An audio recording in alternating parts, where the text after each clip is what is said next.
ಬಳ್ಳಾರಿ ಆಗ್ತಾ ಇದ್ದಂತೆ ಚಿಕ್ಕಬಳ್ಳಾಪುರದಲ್ಲಿ ಬ್ಯಾನರ್ ಸಂಘರ್ಷ ಜೋರಾಗಿತ್ತು. ಮಹಿಳಾ ಅಧಿಕಾರಿ ವಿರುದ್ಧ ಬೇಕಾಬಿಟ್ಟಿ ನಾಲಿಗೆ ಹರಿಬಿಟ್ಟಿದ್ದಂತಹ ಕಾಂಗ್ರೆಸ್ ಮುಖಂಡನ ವಿರುದ್ಧ ಆಕ್ರೋಶ ಹೆಚ್ಚಾಗಿತ್ತು. ಕೆಟ್ಟ ಮೇಲೆ ಬುದ್ಧಿ ಬಂತು ಅನ್ನೋ ಹಾಗೆ ನೆನೆ ಏಕಾಏಕಿ ಸೋಷಿಯಲ್ ಮೀಡಿಯಾದಲ್ಲಿ ಬಂದ ರಾಜೀವ್ ಗೌಡ ಕ್ಷಮೆ ಯಾಚಿಸಿದ್ದಾರೆ. ಆದರೂ ಕೂಡ ರಾಜೀವ್ ಗೌಡಗೆ ಸಂಕಷ್ಟ ಹುಡುಕಿಕೊಂಡು ಬರ್ತಾ ಇದೆ. ಆ ಕುರಿತ ರಿಪೋರ್ಟ್ ನಿಮ್ಮ ಮುಂದೆ.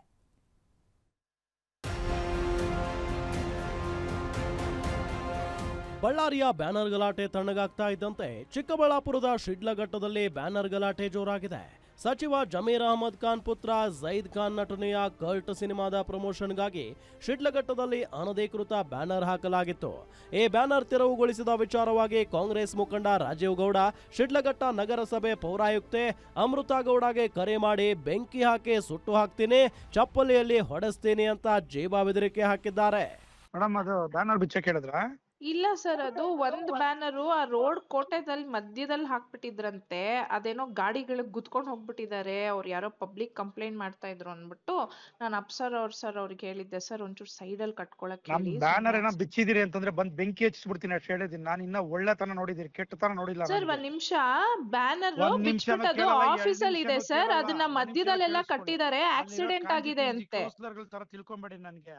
ಸರ್ ಒಂದ್ ನಿಮಿಷ ಕೇಳಿ, ಅದು ಆಕ್ಸಿಡೆಂಟ್ ಆಗಿದೆ ಸರ್. ಪಬ್ಲಿಕ್ ಇಂದ ಕಂಪ್ಲೇಂಟ್ ಬಂದಿದೆ. ಕಂಪ್ಲೇಂಟ್ ಬಂದ್ರೆ ಬ್ಯಾನರ್ ಹೆಂಗ್ ಕೀಳ್ತೀರಿ? ಬ್ಯಾನರ್ ಕಿತ್ತಿಲ್ಲ ಸರ್, ತೆಗ್ಬಿಟ್ಟು ಅದು ಆಫೀಸ್ ಅಲ್ಲಿ ಇಟ್ಟಿದ್ದಾರೆ. ನಾನು ಯಾವನ್ ಬಿಚ್ಚಿ ಸರಿ ನಾನು ಏನು ಅಂತ ತಂದೀಗ. ಕಾಂಗ್ರೆಸ್ ಮುಖಂಡನ ಈ ಆಡಿಯೋ ವೈರಲ್ ಆಗ್ತಿದ್ದಂತೆ ರಾಜೀವ್ ಗೌಡ ಹಠಾವೋ, ಶಿಡ್ಲಘಟ್ಟ ಬಚಾವೋ ಅಂತ ಜನ ತಮಟೆ ಚಳವಳಿ ನಡೆಸಿದ್ರು. ಪೌರಾಯುಕ್ತೆಗೆ ಅಶ್ಲೀಲವಾಗಿ ಬೈದು ಆವಾಜ್ ಹಾಕಿರುವ ರಾಜೀವ್ ಗೌಡನನ್ನ ಕೂಡಲೇ ಅರೆಸ್ಟ್ ಮಾಡಬೇಕು ಅಂತ ಬಿಜೆಪಿ ಹಾಗೂ ಜೆಡಿಎಸ್ ನಾಯಕರು ಆಗ್ರಹಿಸಿದ್ದಾರೆ. ಇನ್ನು ಮಾನವ ಹಕ್ಕುಗಳು ಮತ್ತು ಮಾಧ್ಯಮ ಸಂಘಟನೆ ವತಿಯಿಂದ ರಾಜೀವ್ ಗೌಡ ವಿರುದ್ಧ ಬೃಹತ್ ಪ್ರತಿಭಟನೆಗೆ ಸಿದ್ಧತೆ ನಡೆಸಿಕೊಳ್ಳಲಾಗಿದೆ. ಇನ್ನು ಅಶ್ಲೀಲವಾಗಿ ಬೈದು ನಿಂದಿಸಿದ್ದಕ್ಕೆ ನೊಂದ ಪೌರಾಯುಕ್ತೆ ಅಮೃತಾ ಗೌಡ ಶಿಡ್ಲಘಟ್ಟ ಟೌನ್ ಪೊಲೀಸ್ ಠಾಣೆಯಲ್ಲಿ ದೂರು ದಾಖಲಿಸಿದ್ದಾರೆ. ದೂರಿನ ಅನ್ವಯ ಎಫ್ಐಆರ್ ಸಹ ದಾಖಲಾಗಿದೆ. ಇನ್ನು ಮಹಿಳಾ ಆಯೋಗವೂ ಸಹ ಚಿಕ್ಕಬಳ್ಳಾಪುರ ಎಸ್ಪಿಗೆ ಪತ್ರ ಬರೆದು ಸೂಕ್ತ ಕ್ರಮ ಕೈಗೊಳ್ಳುವಂತೆ ಸೂಚಿಸಿದೆ. ಇದರ ಬೆನ್ನಲ್ಲೇ ಪೌರಾಯುಕ್ತೆ ಅಮೃತಾ ಗೌಡಗೆ ರಾಜೀವ್ ಗೌಡ ಕ್ಷಮೆ ಕೇಳಿದ್ದಾರೆ. ನಾನು ಉದ್ದೇಶಪೂರ್ವಕವಾಗಿ ಬೈದಿಲ್ಲ, ಬ್ಯಾನರ್ ತೆಗೆದಿದ್ದ ವಿಚಾರಕ್ಕೆ ಮಾತನಾಡಿದ್ದೇನೆ. ಅಮೃತಾ ಗೌಡ ನನಗೂ ಅಕ್ಕ ತಂಗಿ ಇದ್ದ ಹಾಗೆ ಅಂತ ಸಮರ್ಥಿಸಿಕೊಂಡಿದ್ದಾರೆ.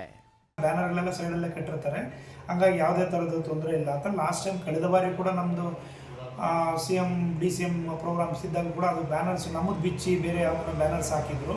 ಅದಕ್ಕೆ ನಿಮ್ಮ ಹತ್ರ ಪರ್ಮಿಷನ್ ತೊಗೊಂಡಾದ್ಮೇಲೆ ಕೂಡ ಈ ರೀತಿ ಮಾಡಿದ್ದೀರಾ, ನೀವು ಮಾಡ್ತಾ ಇರೋದು ಸರಿಯಲ್ಲ ಅಂದ್ಬಿಟ್ಟು ಹೇಳಿದ್ದೀನಿ. ಅದನ್ನು ಮಾತು ಬಂದು ವಿಡಿಯೋ ಯಾವುದೇ ಅವ್ರನ್ನ ಪರ್ಪಸ್ಸಾಗಿ ನಾನು ಬೈಬೇಕು ಅನ್ನೋದಾಗಲಿ ಯಾವುದೇ ಒಂದು ಉದ್ದೇಶ ಇಲ್ಲ. ಅವ್ರು ನನಗೂ ಒಂದು ಅಕ್ಕ ತಂಗಿ ಥರ, ಅವ್ರಿಗೆ ಯಾವುದೇ ಥರದ ಉದ್ದೇಶದಿಂದ ನಾನು ಮಾತು ಆಡಿಲ್ಲ. ನಾನು ಆ ಥರದ ವ್ಯಕ್ತಿನೂ ಅಲ್ಲ. ಹಾಗಾಗಿ ನನ್ನಿಂದ ನಾನು ಮಾತಾಡೋದ್ರಿಂದ ಏನಾದ್ರು ನೋವಾಗಿದ್ರೂ ಕೂಡ ಅವ್ರಿಗೆ ನನ್ನ ಕಡೆಯಿಂದ ಕ್ಷಮಿಸಿ ಅಂತಾನು ಕೇಳ್ತಿದ್ದೀನಿ.